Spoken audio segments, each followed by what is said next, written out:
bienvenue au webinaire sur les stratégies de reprise des compagnies aériennes.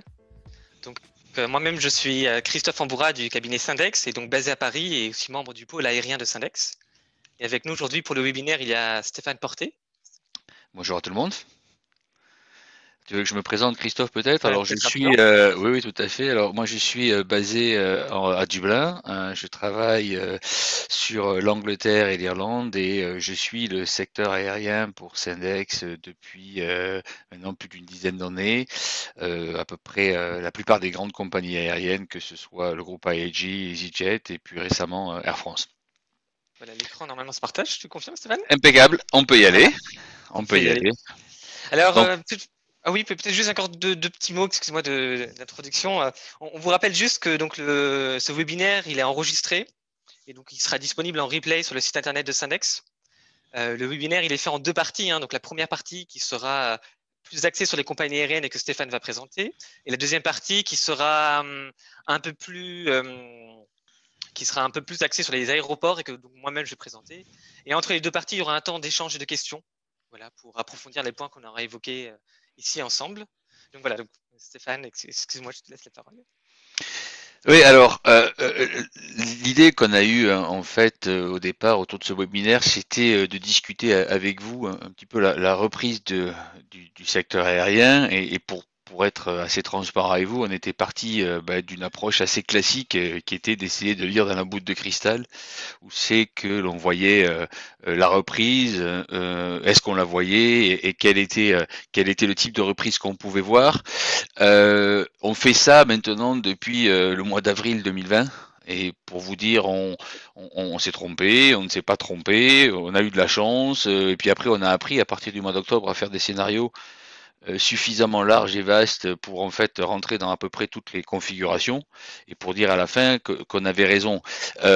Il nous semble aujourd'hui qu'on peut quand même croire à un tournant dans la crise et au fait qu'on est réellement dans une situation de reprise. Donc on s'est dit que plutôt que de discuter de savoir si on serait à 60%, 70% du trafic cet été ou à 50%, on s'est positionné après la reprise immédiate et plutôt d'un point de vue stratégique de ce qui a pu changer entre 2019 et 2021 à partir de l'idée que la référence à 2019 ne nous semble plus être pertinente parce que il apparaît de plus en plus clairement que cette crise qui a duré maintenant plus de 400 et quelques jours est une crise qui impacte quand même structurellement le secteur et les compagnies aériennes. Alors, on a aussi appris, alors peut-être que tu peux passer sur le slide 2, on a aussi appris un certain nombre d'éléments pendant la crise. Alors le slide suivant,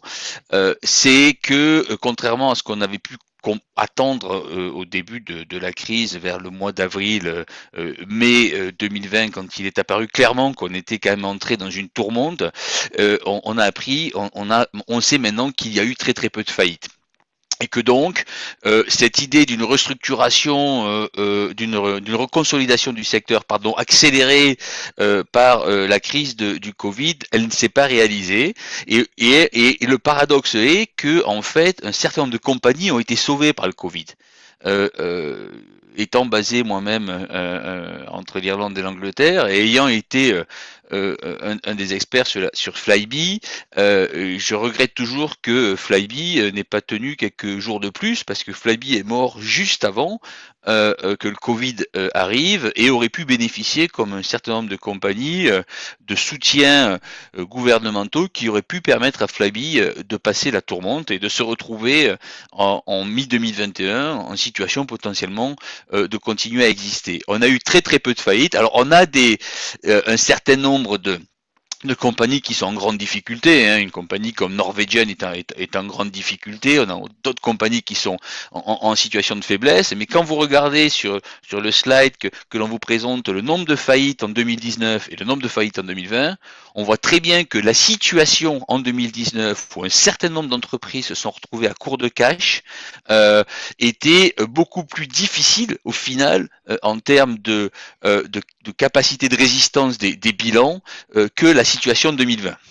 Donc on a une espèce de chape de plomb qui a été mis sur le secteur pendant la crise, quelque chose que l'on n'avait pas du tout anticipé. On pensait que la crise allait accélérer la consolidation et en fait elle l'a ralenti, elle a peut-être reporté, voire elle l'a complètement modifié. Certaines entreprises n'ont plus la capacité de jouer le rôle de consolidateur puisqu'elles ont bénéficié d'aides d'État. Alors c'est particulièrement le cas d'Air France, par exemple. Hein. Il est un secret de polichinelle que Air France a été à un moment intéressé par Air Europa et que Air France s'est fait piquer Air Europa sur la table par IAG. Air France aujourd'hui ne pourrait plus être candidate à la reprise de Air Europa eu égard aux conditions qui sont attachées au soutien de l'État français, à l'incapacité de pouvoir participer à la consolidation du secteur en Europe. Donc on a un élément quand même important à venir qui est qui va consolider, comment on va consolider, parce qu'il est une chose qui est absolument claire, c'est que les entreprises vont sortir de la crise quand même avec un certain nombre de difficultés qu'il va falloir gérer. Alors on n'a pas eu de faillite, par contre on a eu une énorme vague de restructuration du secteur. Avec des pertes d'emplois conséquentes. Hein. On a sur la France, on a là aussi des éléments de soutien en matière de chômage partiel et plus récemment d'APLD qui viennent jouer le rôle d'amortisseur, mais on a quand même des plans de restructuration, et notamment le plan de restructuration d'Air France qui sont assez conséquents, des éléments de restructuration dans les aéroports qu'on discutera tout à l'heure aussi qui sont assez conséquents, qui n'ont rien en commun avec typiquement, par exemple, les plans de restructuration que l'on a pu voir outre-Manche, hein, le plan de restructuration de British Airways, qui quand même a vu partir 12 000 personnes, et la proposition initiale était de mettre 45 000 personnes en dehors de l'entreprise pour les réembaucher une fois que la crise serait passée. On a là des restructurations qui vont perdurer dans leur impact sur l'équilibre économique des entreprises. Alors, le deuxième élément, tu peux passer au slide suivant, le deuxième élément qui nous fait penser que la référence à 2019 n'est plus pertinente, notamment quand on compare le trafic 2021 ou 2020 ou 2021 à 2019, c'est qu'on a quand même un effet réel, c'est que les capacités ont été fortement réduites. Alors on a ce qui a fait les titres des journaux, c'est la mise à la retraite des A380, la mise à la retraite de certains 777, la mise à la retraite de certains 340. Mais derrière ça, on a aussi beaucoup d'avions qui ont repris le chemin de leurs propriétaires, donc les lessors, qui sont aujourd'hui parqués. On a quand même une flotte parquée qui reste importante. Et on est en mi-2021 encore avec une flotte en exercice qui est de l'ordre de 3000 avions de moins que ce qu'elle était en 2019, ce qui fait quand même une réduction de 10% de la flotte mondiale, avec des éléments à venir encore là qu'on n'a pas complètement maîtrisé. Et donc la trajectoire, alors qu'on la prenne du côté des cabinets de consultants du secteur type Oliver Wyman et autres, mais qu'on la prenne aussi du côté des motoristes qui sont bien placés pour savoir comment les avions sont utilisés, on a dans l'ensemble une projection de retour, on va dire, à la flotte d'avant 2019 à l'horizon 2024-2025, pas avant. Donc même si le secteur reprend pleinement, on a de fait, on a une année perdue et on a une accélération de la transition des flottes qui va impacter le secteur dans l'avenir. Donc quand on dit par exemple qu'on est à potentiellement 60% ou 70% sur l'été 2021 par rapport à l'été 2019, on est en fait dans un niveau d'utilisation qui est beaucoup plus important que le 60 ou 70% ne laisserait paraître. Et ça c'est important aussi parce que ça va déterminer les éléments qu'on va discuter par ailleurs, qui sont les effets structure, notamment sur les fonctions support des compagnies aériennes. Tu peux passer au slide suivant. Donc les restructurations, elles ont créé une situation qui est relativement intéressante aujourd'hui pour les entreprises du secteur et qui explique d'ailleurs la flambée, je ne sais pas si vous suivez les cours en bourse, mais la flambée des cours boursiers sur les compagnies aériennes. On a une situation historiquement où En 2019, donc on a des compagnies qui étaient relativement, on va dire, profitables, avec un load factor qui était aux alentours de, on va dire, un niveau de break-even qui était aux alentours de 65 à 70%. On se retrouve au plus fort de la crise en 2020, quand la crise démarre, avec une détérioration très très forte de la demande, des prix qui s'effondrent. Je ne sais pas si vous vous rappelez, les prix se sont effondrés de 70% du jour au lendemain. Et donc, un taux de remplissage des avions qui doit très très fortement augmenter pour soutenir la rentabilité. Donc, en gros, le niveau de point mort de break-even pour le passager, pour le vol passager plus cargo, parce qu'on était quand même le cargo, et vous le savez que le cargo a joué un rôle très très fort de soutien aux compagnies aériennes pendant la crise, on monte à ce niveau-là à près de 80% de l'autre facteur nécessaire. Donc la plupart des compagnies aériennes n'atteignent pas ce chiffre-là. Ce sont des chiffres qui sont des chiffres pour les purs low cost. Donc on était au plus fort de la crise dans des exigences en matière de remplissage des avions qui n'étaient pas tenables pour la plupart des entreprises. On a ensuite, dans un deuxième temps, pendant la crise, on a l'effet de la restructuration. Donc on passe du point 1 au point 2. On a des compagnies aériennes qui restructurent très très fortement leurs coûts. Et là aussi, on a été dans les scénarios les plus radicaux. On avait publié au début de la crise, en avril 2020, un papier pour la Fédération européenne des transports sur le cash des entreprises du secteur. On avait couvert l'ensemble des entreprises du secteur. Le cash burn, le cash consommé au moment du début de la crise et le cash que nous pensions qu'elle consommerait en rythme de croisière pendant la crise. Alors on se trompe parfois, sur ce coup-là on ne s'est pas trompé. Si vous reprenez le papier, vous verrez, on avait estimé que la plupart des entreprises allaient réussir à flexibiliser à peu près 50% de leur consommation de cash. Et c'est ce qu'on a. La plupart des entreprises du secteur ont réussi à flexibiliser, à diminuer de près de 50% leur cash burn, sans toujours utiliser le client comme mode d'ajustement. On a beaucoup discuté au début de la crise des problématiques de remboursement des billets, etc. Et on s'aperçoit qu'au final, en fait, le cash avancé par les clients en attendant de voler n'a pas trop diminué. Et certaines compagnies se retrouvent même avec plus de cash en attente d'être consommé suite à des réservations à la fin de 2020 qu'à la fin de 2019, par exemple. Donc on a de la part des entreprises principalement une restructuration des coûts qui explique leur capacité à faire baisser le point mort. Et on a une restructuration des coûts opérationnels qui a été drastique, en commençant par les coûts du personnel. Alors là aussi, quand on le regarde du côté français, le chômage partiel et les différentes mesures d'amortisseurs ont joué leur rôle. Mais si vous regardez du côté irlandais, par exemple où j'habite, la masse salariale d'Aer Lingus, elle a baissé de 50%.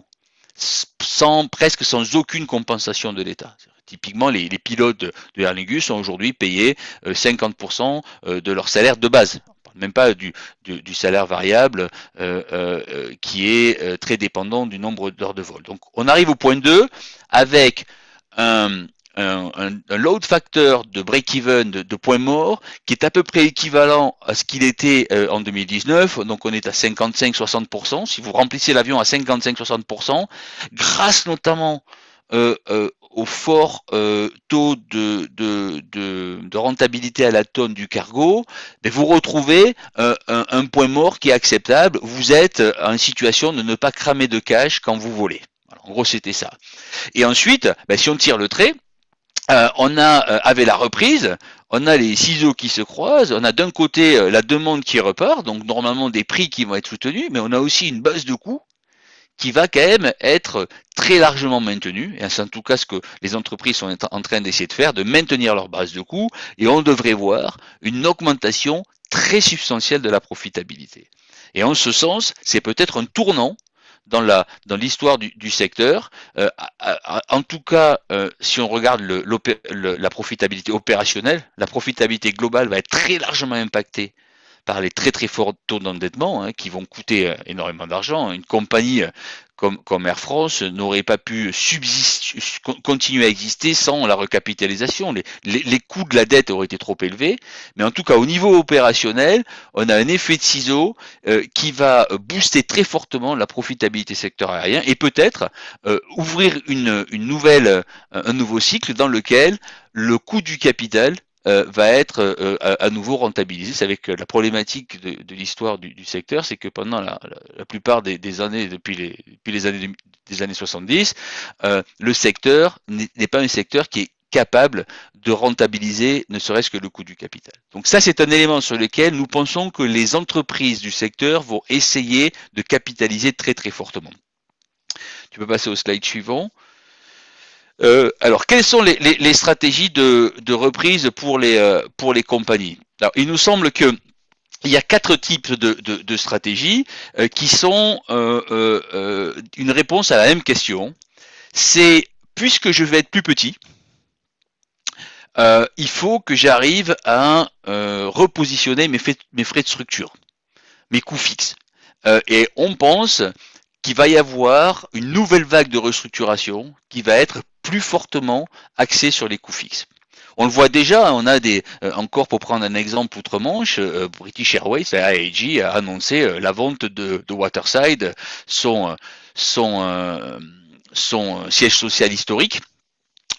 On a plusieurs entreprises du secteur qui sont en train de développer des centres de services partagés. On a la politique d'Air France en matière de révision de son empreinte territoriale au niveau des agences, etc. Donc on voit on va dire les premiers éléments de cette restructuration des coûts fixes. Cette idée de restructurer les coûts fixes, comme je l'expliquais, elle vient du fait qu'on a des entreprises qui sont plus petites. Alors, il y a quatre façons de répondre à ça. Il y a la première, celle que je viens de mentionner, c'est je continue à restructurer et je m'attaque principalement aux coûts fixes. Il y a une autre qui est d'ajouter à la restructuration qui sera le lot commun de l'ensemble des entreprises, la croissance organique. C'est d'aller essayer de chercher dans les opportunités qui s'ouvrent des moyens de grossir. Et c'est typiquement ce qu'est en train de faire IAG avec l'acquisition de Air Europa. Il est évident que l'acquisition de Air Europa non seulement vient créer un concurrent direct de Amsterdam et Paris, en l'occurrence à Madrid, mais aussi vient renforcer la profitabilité de Iberia par un amortissement plus important des coûts fixes sur la place de Madrid principalement.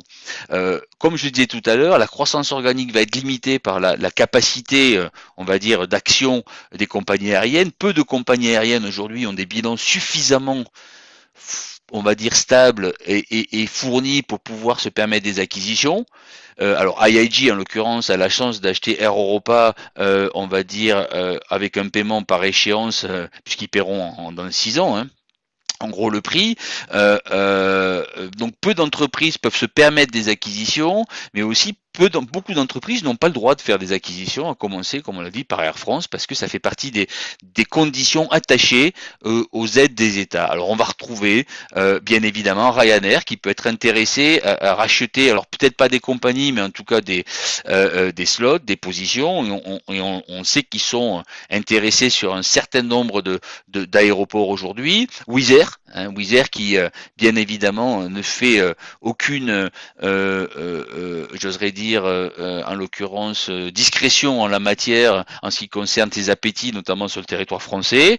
Grosse question autour d'EasyJet. EasyJet est quand même en difficulté financière sur son bilan financier. EasyJet avait un plan très très ambitieux de développement avant la crise et malgré la renégociation avec Airbus reste quand même dans une situation où il va falloir qu'il dépense beaucoup d'argent pour assurer les investissements sur lesquels ils se sont engagés, mais EasyJet pourrait être aussi une des entreprises qui pourrait participer, et bien évidemment, ce qu'on ne voit pas ici, parce que vous avez le secteur européen, ce sont toutes les entreprises non européennes qui pourraient être intéressées par des prises de position sur le marché européen, et notamment potentiellement les compagnies du Golfe, qui malgré toutes les velléités pour bloquer leur développement en Europe par les gros opérateurs européens ont quand même réussi à prendre certaines positions depuis les 10 dernières années sur le secteur européen. Vous pouvez le voir en gris, vous avez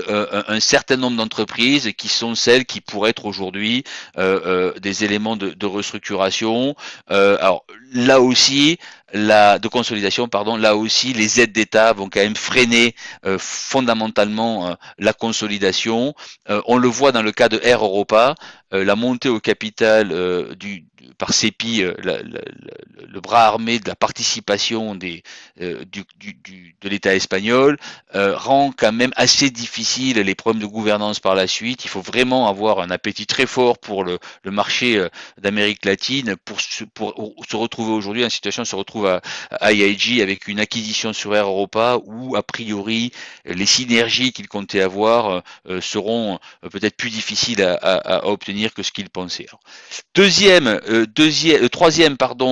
stratégie, si ce n'est pas la croissance externe ou la restructuration, c'est la croissance organique. Alors là, l'exemple le plus clair, c'est Ryanair. Comme je disais tout à l'heure, Ryanair n'est pas obligatoirement candidat à récupérer des entreprises en difficulté. Par contre, Ryanair est typiquement candidat à récupérer des slots, récupérer des positions, et ils viennent récemment de montrer leurs ambitions en posant sur la table une nouvelle grosse commande de 737 MAX, bénéficiant à la fois de prix sûrement très avantageux, mais aussi essayant de mettre leurs ressources au niveau de leurs ambitions. Wizz Air aussi est typiquement dans une stratégie de croissance externe. Et enfin, il y a, comme dans toutes les crises, il y a l'apparition de start-up qui commence avec des coûts de structure très très bas, mais aussi des coûts opérationnels très bas. Il n'y a jamais, au cours des 20 dernières années, été aussi facile de commencer une compagnie aérienne. Il y a beaucoup d'argent prêt à être prêté à qui que ce soit, et les coûts opérationnels sont très très bas, à commencer par les coûts de leasing des avions qui ont quand même baissé selon les modèles de 30 à 40% par rapport à la crise. Alors, le seul élément qui puisse un peu perturber cette stratégie, qui a commencé à être mise en place à partir du mois de septembre-octobre 2020, c'est la remontée des prix du pétrole qui peuvent peut-être rendre un peu plus difficile cette vision de start-up pouvoir offrir des solutions très très low cost. Mais on voit autour de FLIR, autour de Play, qui est le redémarrage de WOW en Islande, et d'un certain nombre de petits opérateurs, on voit apparaître pas mal de start-up qui vont essayer de se positionner sur ce secteur. Donc 4 stratégies de reprise pour les compagnies: restructuration, croissance organique, consolidation ou type start-up. Aucune compagnie ne fera comme si le monde n'avait pas changé, eu égard à la pression, comme je disais tout à l'heure, des frais de structure sur des entreprises qui ont quand même vu leur taille fortement réduite pendant la crise.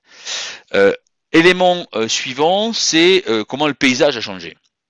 Alors, le paysage a changé parce que un certain nombre de routes ont disparu. Avec la pandémie, on a plus de 6000 routes, près de 7000 routes qui ont été supprimées en Europe, 55% des routes. Et ça crée une situation nouvelle. D'abord parce qu'il y a il y a beaucoup d'endroits qui ne sont plus desservis et qui du coup créent un appel d'air pour la croissance organique d'un Ryanair ou d'un Wizz Air ou des startups. Ça, c'est le premier élément.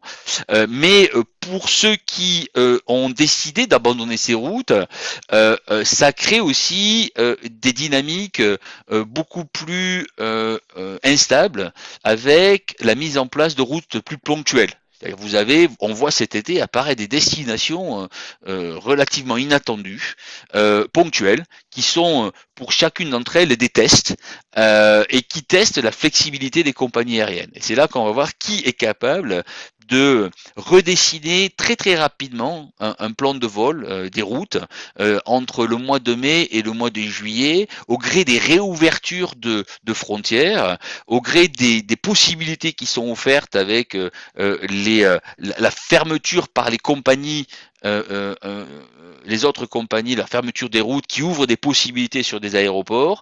Là aussi, la capacité à utiliser de façon très très flexible les flottes dont les opérationnels disposent. Tout ça crée quand même une exigence de flexibilité très très forte de la part des compagnies aériennes, et vous vous voyez bien la conclusion à laquelle on arrive, du personnel qu'elles embauchent. Alors, tu peux passer au slide suivant. Autre élément qui nous semble assez important à comprendre et à intégrer, c'est la problématique du long courrier. On a sur le long courrier, vous le savez, une problématique qui va quand même perdurer, qui est a priori celle d'une reprise assez lente du voyage business, qui est un élément incontournable de la profitabilité des vols long courrier. Mais là, on a derrière ça une forte modification structurelle des vols long courrier pendant la crise, avec d'une part une division par 10 du nombre de routes long courrier, mais aussi et surtout une division une réduction des fréquences. C'est-à-dire que la problématique du long courrier aujourd'hui, c'est pas simplement de reprendre des routes, c'est aussi de retrouver sur les routes qui sont les plus épaisses la fréquence historique. Et donc d'arriver à retrouver le modèle qui était sur certaines routes, j'ai des gros dispositifs au départ et des gros dispositifs à l'arrivée, parce que j'ai 8 à 10 vols par jour. Ce n'est plus le cas aujourd'hui, et ça va potentiellement très fortement impacter les hubs, puisqu'ils sont les points de départ, mais aussi les escales, notamment des compagnies type Air France qui ont des escales dédiées sur le long courrier, ou les compagnies plus fortement orientées sur le voyage long courrier loisir type TUI ou Jetcom, qui se trouvent là un peu aussi en difficulté de maintenir soit leur propre personnel, mais aussi les éléments de sous-traitance qu'elles avaient développés, parce que il n'y a plus l'épaisseur des routes nécessaires pour le faire. Alors le dernier slide, je crois, sur la première partie, c'est donc l'impact sur l'emploi qu'il découle de tout ça. Alors, le premier élément, c'est que on vient de vivre des restructurations très très fortes, et on s'attend à ce qu'il y ait un maintien très fort de pression à la restructuration, avec notamment des restructurations, on va dire deuxième phase, plutôt tournées sur les fonctions support. Et des restructurations qui vont là attaquer la structure des entreprises après avoir fait un premier tour de restructuration en 2020, quelque chose qui va fondamentalement impacter la façon, notamment dans les entreprises historiques, les transporteurs historiques ont été structurés, et donc on s'entend sur 2021-2022 à de fortes restructurations des secteurs, des fonctions support des entreprises en question. Deuxième élément, c'est une flexibilisation de la force de travail. Alors ça va toucher notamment le personnel navigant et le personnel au sol, et ça c'est en lien avec l'instabilité des réseaux. C'est-à-dire que les réseaux vont quand même pas mal bouger entre 2021, 2022, 2023. Ils vont s'ajuster au plus proche de la demande, et ça va supposer une flexibilisation très très forte, et y compris une flexibilisation accrue de la flotte. On voit que la question, et ça sera développé par Christophe tout à l'heure, la question des types d'avions revient très fortement, que ce soit par exemple la multi-utilisation d'un A220 ou la multi-utilisation d'un A321 comme élément structurel de la nouvelle façon de faire voler les gens. Et aussi, on s'attend à une accélération de la convergence des modèles legacy et low cost en matière de ressources humaines. On a malheureusement, en l'occurrence ici, des éléments structurels qui vont faciliter cette convergence recherchée notamment par les transporteurs historiques en matière de modalités de ressources humaines. Alors on n'ira sûrement pas pour la plupart des compagnies à des types de gestion des ressources humaines à la Ryanair, où tout est externalisé ou presque, qui sont relativement instables, mais la pression sur le coût des ressources humaines, mais aussi surtout la pression sur la flexibilisation des ressources humaines va être l'élément clé en jouant de la compétition beaucoup plus forte entre les legacy et les low cost, eu égard au fait qu'on est plutôt dans la période qui vient sur on va dire un terrain de jeu commun, un terrain de combat commun qui a avant tout le court et moyen courrier, et que donc c'est sur le court et moyen courrier qu'il va falloir s'affronter. Et quand on s'affronte sur le même terrain uniquement, ne pas s'affronter avec les mêmes armes devient un peu difficile, et on va voir les transporteurs historiques utiliser cet argument de façon très forte pour essayer d'avancer au bulldozer sur le démantèlement d'un certain nombre d'acquis sociaux, et on le voit notamment au travers de la façon dont Transavia est utilisé pour mettre en tenaille le modèle social Air France par exemple. Et ça c'est quelque chose qui nous semble être un des risques principaux sur l'année 2021-2022, tant que la reprise du long courrier ne permettra pas aux compagnies aériennes traditionnelles de déplacer un petit peu les éléments clés de la compétition et de la compétitivité vers un secteur qui pour le moment a quand même pas mal résisté au low cost, puisque la plupart des low cost long courrier ont été des échecs cuisants, notamment dans le cas de Norwegian ou dans le cas de Level, qui est une des seules compagnies à avoir fait faillite pendant la crise de 2020. Donc voilà pour la première partie du webinaire, donc principalement basé sur quelques éléments structurants plutôt fin 2021, 2022, 2023 du secteur. Alors, il est difficile d'être très positif quand on regarde assez loin. On est plutôt optimiste sur la reprise à venir. La dynamique du vaccin est bonne, mais il faut qu'on soit honnête avec nous-mêmes et s'attendre à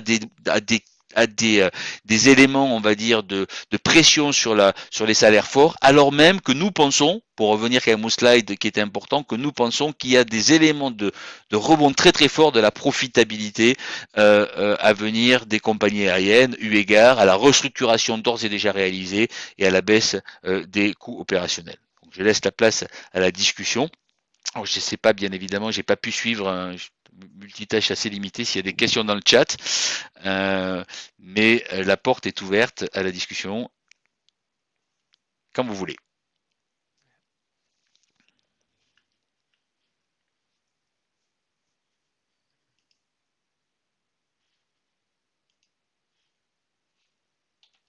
Alors, je vois qu'il y a un participant qui souhaiterait poser une question. Donc, monsieur Julien Guidolin, excusez-moi.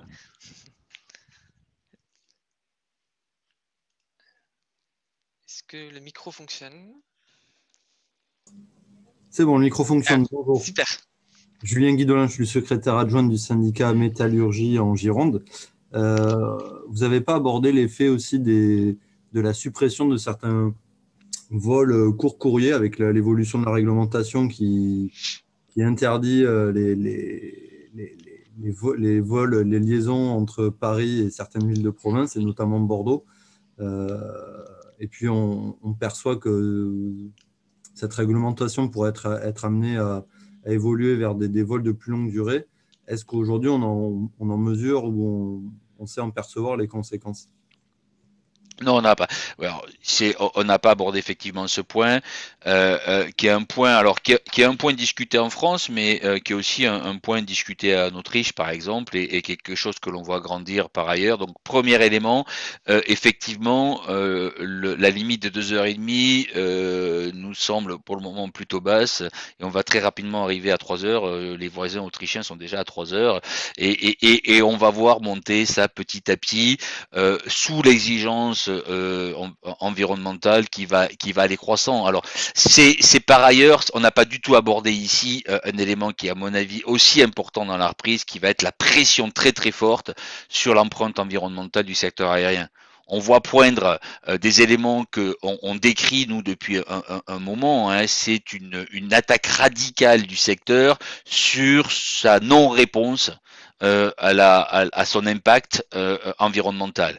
Et vous avez pu voir récemment, alors en France on en parle encore assez peu, mais à quel point Corsia, dont le système d'offset est remis en cause, avec une grosse étude qui vient d'être publiée sur le fait que ce que nous décrions nous-mêmes, c'est qu'on ne peut pas dire que on fait du bon travail en essayant de compenser des émissions à un coût qui est aujourd'hui près de 100 fois inférieur au coût du CO2 si vous l'achetez au coût du droit d'émission de CO2 sur le marché.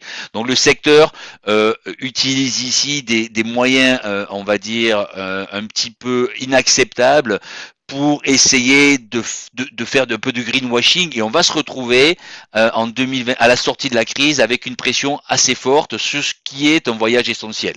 C'est-à-dire que la notion de voyage essentiel va être quelque chose qui risque sûrement de perturber, et notamment du point de vue des entreprises, parce qu'elles vont aussi l'utiliser comme un argument de coût. Est-ce que c'est un voyage essentiel? Si c'est pas un voyage essentiel, tu voyages pas parce que c'est bon pour la planète. Alors cette question des éléments du court courrier, il est dans le cas français, c'est aussi la question TGV contre Air France en fait. Donc SNCF contre Air France qui est une problématique un peu particulière. La réalité des choses, c'est que c'est effectivement déstructurant pour un certain nombre de bases. Hein. C'est-à-dire qu'il y a un certain nombre de bases d'Air France qui ne vont pas résister à la mise en pratique. Ça n'a pas un impact numérique très important. C'est pas un volume très important.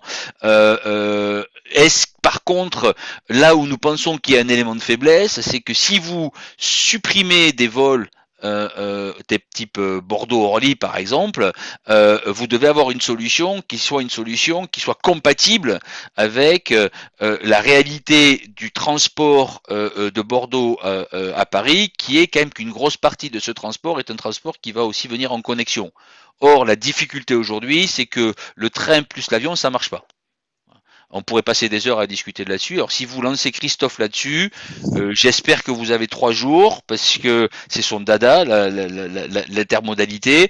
Le principalement de critique qu'on peut avoir de la part de Syndex, c'est cette idée qu'on a mis la charrue avant les bœufs, c'est-à-dire qu'on a décidé de supprimer, on va supprimer ces lignes sans avoir de solution alternative qui fonctionne en matière d'interconnexion train plus avion, et donc du coup la connexion à Orly va devenir relativement difficile.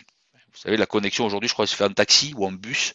Donc il y a un élément de train, puis il y a quand même un élément intermédiaire qui est taxi ou bus, y compris en termes d'empreinte environnementale. Taxi, c'est pas obligatoirement ce qu'il y a de la meilleure des solutions. Bon, je ne sais pas si j'ai répondu à la question, Julien. Merci, si, c'est très bien. Alors du coup, il y avait une autre question, Stéphane, de Gaël Amoudry. Sur la stratégie long courrier, le poids des visit friends and relatives loisirs versus le business. Peut-être que... Alors Gaël, bonjour d'abord. Ouais, alors j'ai pas eu le temps. Il y a une grosse étude qui a été publiée ce matin là-dessus. Par Skyscanner, que j'ai pas eu le temps de lire en détail, pour dire la vérité, qui justement fait un point là-dessus fortement en faisant un historique sur les 3 dernières années des bookings, et nous donne des éléments à voir. Alors on a effectivement une prédominance VFR loisirs aujourd'hui sur le long courrier. On a aussi quand même, alors du point de vue français, on a une distorsion du fait qu'une grosse partie du long courrier est du long courrier vers les territoires d'outre-mer. Hein, donc il y a une forte composante VFR plus que loisir d'ailleurs. Donc on a ce biais-là qu'il faut quand même séparer. Mais au niveau mondial, au niveau global européen, pardon, on a effectivement par définition, puisque le business voyage pas, il n'y a pas de raison de voyager pour le business aujourd'hui, ou très peu. On avait cet élément-là. La vraie difficulté, c'est que pour faire du VFR de façon rentable, il faut pouvoir adopter la flotte. Or la flotte aujourd'hui, elle n'est pas adaptée. C'est-à-dire que les flottes long courrier des opérateurs historiques, elles sont quand même adaptées pour une grosse partie business, et on avait, même après la crise de 2009-2010, hein, 2008-2009, pardon, où on a vu une très forte réduction du voyage business, on a vu une classe business qui n'a pas réduit. Et on était plutôt dans une situation où on rajoutait des sièges, on faisait monter en gamme, et on chargeait de plus en plus sur une population qui avait tendance à se réduire, mais dont les poches étaient de plus en plus profondes et donc qui étaient, on va dire, en situation d'accepter des prix qui quand même sont de plus en plus élevés sur le business. Donc, on avait une premiumisation du business au cours des 10 dernières années qui est réelle, avec aussi des coûts de structure derrière qui sont conséquents. Hein. L'argent investi dans les lounges, etc., par les compagnies aériennes est conséquent.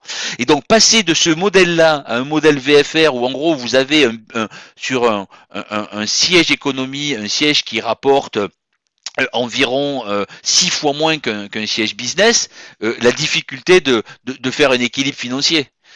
Et c'est ça, c'est ça le vrai problème. On aura, même si vous arrivez à remplir les avions, il y a quand même un problème de balance qui se fait en matière de yield, de rentabilité, qui n'est pas au rendez-vous. C'est d'ailleurs ce à quoi s'est affronté le modèle des low cost long courrier. Les modèles low cost long courrier n'étaient pas, pour la plupart d'entre eux, super low cost.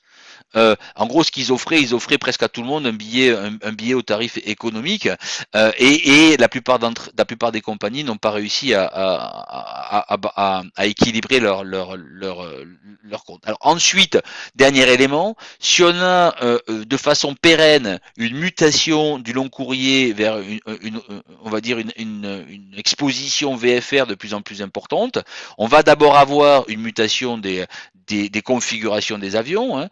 On aura moins de sièges business et on aura plus de sièges premium.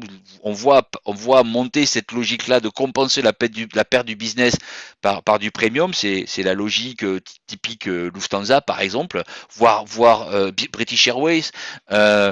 Mais aussi, on aura des impacts sur le personnel. Parce que, notamment sur les compagnies traditionnelles, la part business long courrier, elle maintient aussi des catégories de personnel qui sont des catégories qui seront mises très fortement sous pression si on passe au VFR. Alors, je sais pas si Gaël, j'ai abordé l'ensemble de la question. N'hésite pas à prendre la parole pour peut-être préciser ta question et on pourra revenir à la fin sans difficulté là-dessus.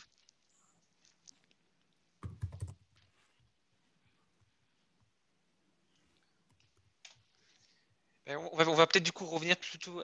On va peut-être revenir plutôt du coup à la fin là-dessus éventuellement si c'est encore nécessaire. On va peut-être passer du coup à cette deuxième partie.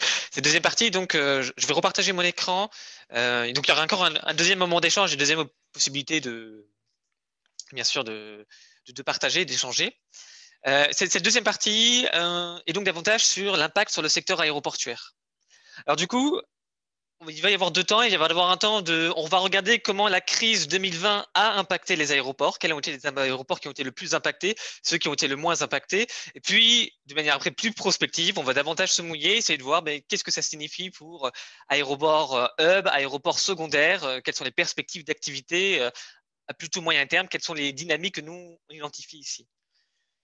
Le premier élément qu'on souhaiterait partager avec vous, c'est que, évidemment, la crise n'a pas impacté de la même manière tous les aéroports en Europe.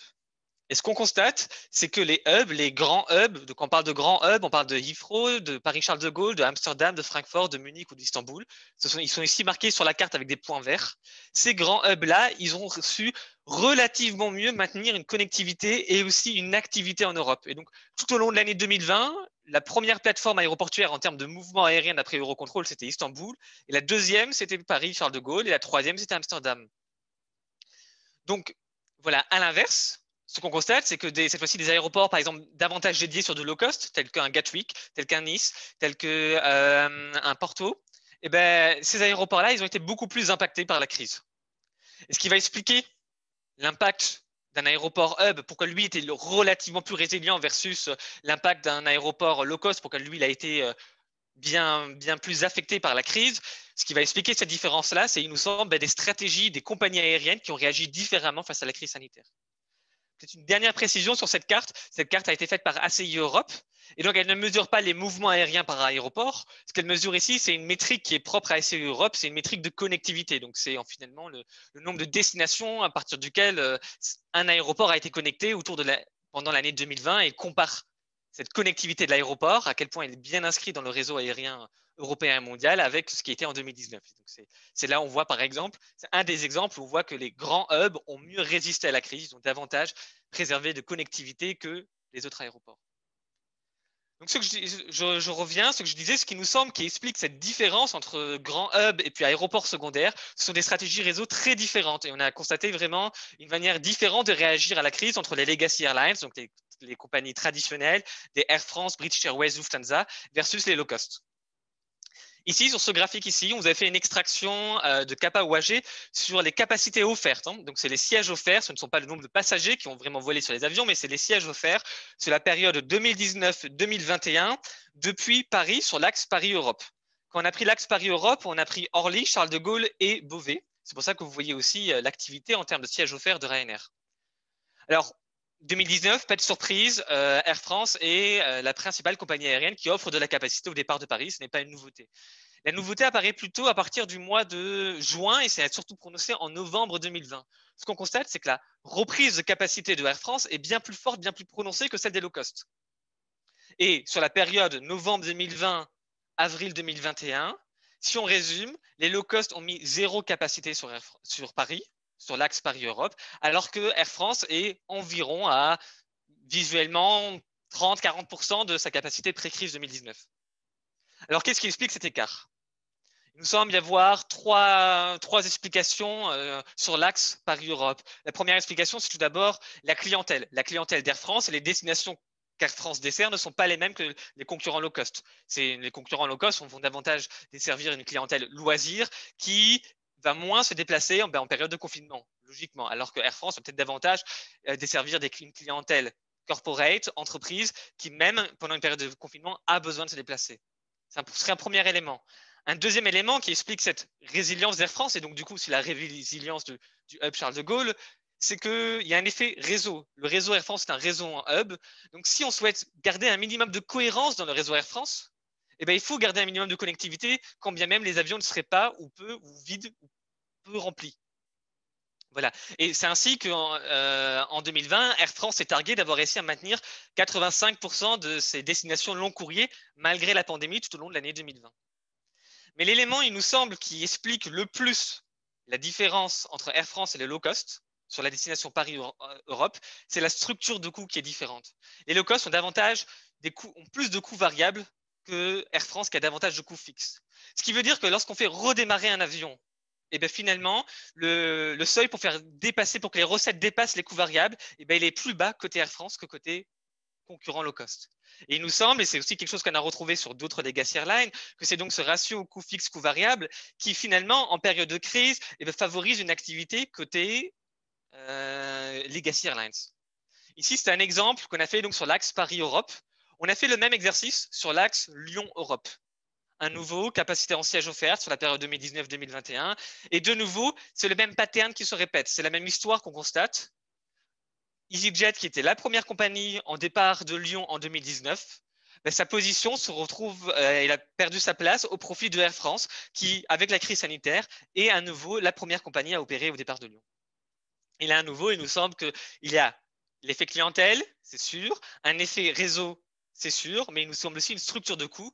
Et l'exemple Lyon-Europe est intéressant parce que l'activité cargo à Lyon est moins prononcée que depuis Paris. Donc, il n'y aurait pas un effet compensateur cargo particulièrement prononcé sur cet exemple de Lyon-Europe. Donc, on voit pendant la crise, si les aéroports hub ont mieux résisté à la crise, s'ils ont maintenu davantage d'activité, c'est que les compagnies aériennes qu'ils desservent, qui profitent de ces hubs, elles-mêmes ont une structure de coût qui leur incite à garder davantage de capacité ouverte pendant la crise. Et pourtant, le paradoxe, et c'est la slide suivante, le paradoxe, c'est que les passagers n'ont pas été au rendez-vous. Et lorsqu'on regarde ce graphique, ici, on a pour chaque aéroport la chute en passagers 2020 versus 2019. Et on voit que Charles de Gaulle, qui est un aéroport entièrement hub, a perdu des passagers dans les mêmes proportions que Bâle-Mulhouse ou que Bordeaux, qui eux sont des aéroports dont les principales compagnies aériennes qui sont actives sur cet aéroport sont des compagnies low cost de point en point. Donc on voit que certes, les compagnies comme Air France, elles ont maintenu beaucoup de capacité, mais cela s'est fait à un prix. Ce prix, c'est un load factor très faible, de sorte qu'à la fin, il n'est pas évident qu'en termes de passagers, la situation soit beaucoup mieux pour des compagnies legacy versus des compagnies low cost. En passant, et en note, et c'est un aparté, c'est spécificité de la France, c'est bien les destinations d'outre-mer, les DROM en France, qui ont été les destinations, les aéroports les plus résilients à la crise sanitaire. Et que là, dans les outre-mer, la chute de trafic, elle est seulement de, entre guillemets, 50%, là où elle est plutôt de 70% pour le reste du marché aéroportuaire français. Et pourtant, il nous semble que c'est bien le modèle low cost qui est un modèle qui est particulièrement adapté à cette reprise post-crise. Pourquoi? Parce que le modèle hub, excuse-moi, le modèle hub, c'est ça que je voulais dire, le modèle hub est un modèle qui fonctionne avec des faibles flux. Et donc, du coup, en période où le trafic s'est effondré, dans cette période-là, les faibles flux permettent de maintenir un minimum de connectivité. Et ce qu'on constate, c'est qu'aux États-Unis, la première low-cost historique, Southwest, a choisi de réorganiser tout son réseau suite à la crise sanitaire en 2020 pour s'inspirer d'un modèle de hub. Et que Southwest a reconstruit quelque chose qui s'apparente à un hub, à un modèle de hub sur le continent américain, enfin sur les États-Unis. Donc, au départ de 5 aéroports différents, Baltimore, Chicago, Denver, Houston et Phoenix, Southwest a maintenu tout au long de la crise et continue à développer une centaine de vols journaliers. Et les horaires des vols sont faits de telle sorte que les passagers puissent faire des correspondances. Alors, on parle ici vraiment d'un système de hub extrêmement allégé. C'est un hub light parce que tous ces passagers sont en self-connect. Le risque de la connexion, il est assumé par le passager. Le transfert des bagages, il est assumé par le passager. Donc, ça n'a rien à voir finalement, même en termes opérationnels, c'est assez différent d'un hub classique legacy tel que le serait Charles de Gaulle ou Amsterdam. Ce qu'on constate par contre, c'est que ça marche d'une certaine manière. Parce que là où en 2020, en 2019, on avait environ 20% des passagers de Southwest qui étaient en correspondance, Southwest s'attend à avoir environ 30% de ces passagers qui sont en correspondance pour 2021. À titre de comparaison, sur des grands hubs tels que Charles de Gaulle, tels que Heathrow, tels que Francfort, on est plutôt à un taux de correspondance qui est autour de 50%, 50 à 60%. Donc finalement, un Southwest n'est pas si éloigné que ça, dans cette tendance qu'ils prennent, du nombre de passagers en connexion sur des hubs historiques gérés par des legacy. Et donc, il nous semble que cette stratégie mise en place par Southwest, c'est une stratégie vraiment, de manière opportuniste, à s'adapter à un trafic plus faible. Est-ce que cette stratégie peut être copiée en Europe? Ce n'est pas sûr, ce sera certainement un élément un peu de la discussion qu'il y aura après, notamment à cause des différences de frontières, peut-être de régulation entre les pays. Enfin, on pourra y revenir. Sur la slide suivante, vous avez juste mis du coup les réseaux de Southwest de ces différents hubs. Donc en haut à gauche, on a Baltimore, en haut à droite, c'est Phoenix, en bas à gauche, c'est Houston, et en bas à droite, c'est Chicago. Et le dernier élément sur lequel on souhaitait attirer votre attention, qui est à notre sens plutôt un élément moyen terme, c'est l'arrivée de cette nouvelle génération d'avions. Et c'est déjà un point que Stéphane a abordé un peu en amont. Avec les nouvelles générations d'avions, il nous semble que la frontière entre le moyen courrier et le long courrier est brouillée. On va pouvoir être brouillé. Alors du coup, l'impact se fera certainement ressentir au moment de 2024-2025, lorsque vraiment les premiers avions arriveront massivement sur les marchés européens et nord-américains. Sur la carte ici, on vous a positionné un A321 XLR et un A220 en partance depuis Nice. Et donc, on a le rayon maximal d'action. On voit que l'A321 XLR, en partance de Nice, peut desservir toute la côte ouest américaine. Et l'A220, lui, peut desservir une bonne partie du continent africain et tout le Moyen-Orient, notamment Dubaï, etc. Ce qui nous semble intéressant à noter, tout d'abord sur ces deux types d'avions, c'est qu'ils sont extrêmement flexibles. Ils peuvent, par exemple, pendant la saison basse, être utilisés sur un réseau moyen courrier et être utilisés en saison haute sur un réseau long courrier. Ce faisant, ils pourraient donc desservir des destinations long courrier qui n'existeraient que pour une période très courte de 1 ou 2 mois par an. C'est le premier élément. Le deuxième élément, c'est que ces avions-là, cette nouvelle génération d'ALA qui brouille les frontières entre le moyen courrier et le long courrier, ils pourraient être utilisés soit dans une optique de réseau point-point, soit dans une optique de hub. Alors, habituellement, on le présente généralement, ces avions plutôt dans une optique de point en point. On s'imagine que ce sont donc des compagnies low cost qui vont étendre leur réseau et donc proposer des vols à 6 heures, à 7 heures de vol, en proposant des destinations long courrier, en particulier pendant la saison été. Ce faisant, ils vont donc affaiblir les hubs traditionnels tels qu'un Charles de Gaulle parce que le trafic Nice, par exemple un Nice-New York, ce trafic Nice-New York fait en A321, c'est un trafic qui ne se fera plus depuis Charles de Gaulle. Donc ça, c'est une optique dans laquelle ces avions sont utilisés pour affaiblir le hub traditionnel. Mais on pourrait aussi imaginer où ces avions-là sont utilisés pour renforcer la position d'un hub. Et pour comment? En augmentant la fréquence du hub. On pourrait imaginer qu'un A321 XLR remplace un A350. ou plutôt que 2 ou 3 A321 XLR remplacent un A350. Et que du coup, là où avant on avait seulement une connexion par jour, eh bien, on va pouvoir remplacer par 2 ou 3 connexions par jour grâce à cet avion de plus faible capacité. Voilà. Donc ça, c'est à nos yeux une opportunité, une option. On vous a mis donc ici au départ de Nice. On s'est permis de vous mettre aussi la carte en haut d'un A321 et un A220 au départ de Toulouse et par exemple aussi au départ des Drômes, donc ici de Pointe-à-Pitre. On constatera en passant que si un A321 XLR était placé à Pointe-à-Pitre, il pourrait desservir tout le continent américain et aussi la métropole. Alors si on résume, si on essaie de faire un peu une vision d'ensemble, quel serait l'impact sur l'emploi de cela? C'est que dans une période de faible flux, la période de faible flux, à court terme, elle va favoriser le modèle du hub, qui est plus à même de préserver une connectivité et donc du coup d'attirer davantage de passagers. Et on le voit avec notamment l'exemple ici donc de Southwest qui s'inspire de cela.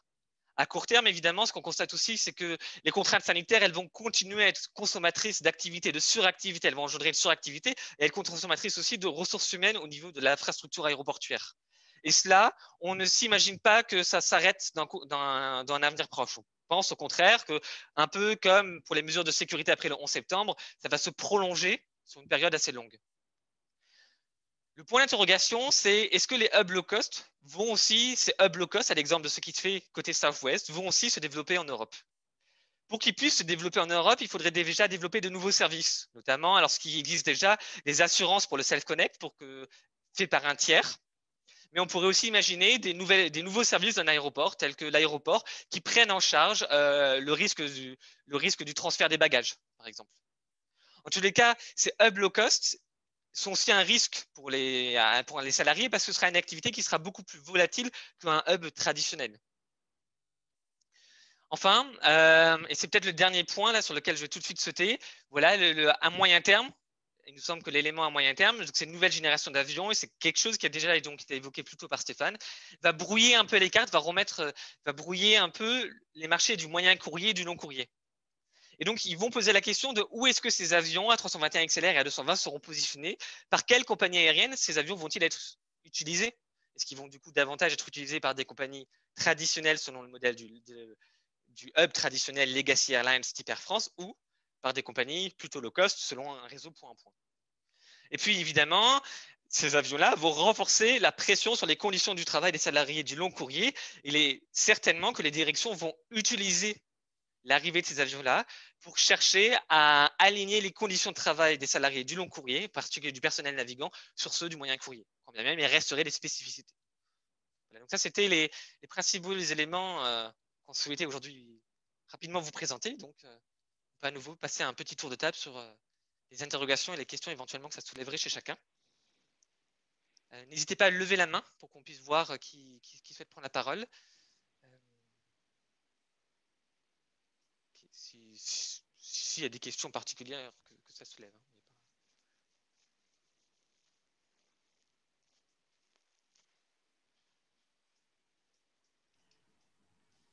Alors, Gaëla Modry, je pense que tu peux avoir la parole. Ouais, super, merci. Ok. Désolé pour ma photo, elle n'est pas représentative. On doit te croire sur parole, c'est ça? Oui, libre de tout jugement. Non, je voulais revenir sur ce que tu viens de dire à l'instant concernant l'utilisation, les conditions d'utilisation des personnels sur du long range versus du classique. À partir du moment, parce que les conditions de vol, je ne suis pas un spécialiste des navigants, mais se font plutôt à la longueur du trajet, aussi au type avion, mais à la longueur du trajet. Donc, je ne vois pas pourquoi est-ce que un trajet long, enfin, considéré comme étant long courrier en long range pourrait être différent d'un actuel long courrier avion 350 ou 787. Je ne sais pas si je suis clair. Très. Je vais peut-être commencer. Je pense tout d'abord que les directions, elles en ont intérêt, c'est leur souhait pour essayer de réduire leurs coûts, effectivement, de s'aligner là-dessus, d'essayer d'aligner du coup les conditions salariales du long courrier sur plutôt le moyen courrier et d'utiliser l'argument finalement que c'est finalement un équipage moyen courrier qui pourra tout à fait desservir des destinations long courrier, qui n'a pas besoin de qualification particulière spécifique là-dessus. Il me semble aussi que c'était ce type de pression qu'on avait peut-être déjà retrouvé pendant la crise au niveau de British Airways, mais peut-être que tu pourras revenir un peu plus sur les non, je reviendrai dessus, ouais. les pressions qu'il y a déjà eu côté Outre-Manche. Non, si tu veux, Gaël, alors, le principal, d'abord, le principal élément, c'est les conditions de travail physiques.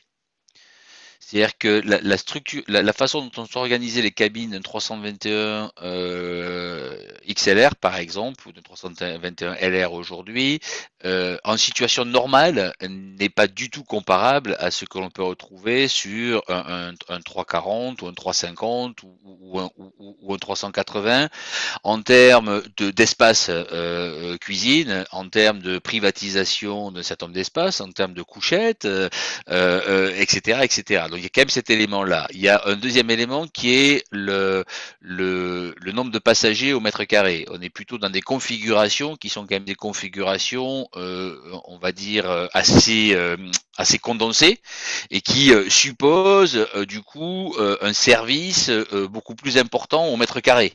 C'est-à-dire qu'en gros, une compagnie aérienne, c'est de la rentabilisation du mètre carré comme un centre commercial au final. Et donc là, l'idée, c'est aussi d'avoir un personnel qui finalement serve plus de personnes qu'il n'en sert aujourd'hui. On a aussi un autre élément qui est la fréquence. C'est-à-dire que ce qui va derrière l'idée d'avoir un 321 LR ou XLR plutôt que 380, c'est plutôt que de faire un vol par jour, tu en fais deux. Et donc tu fais plus de night stop, etc.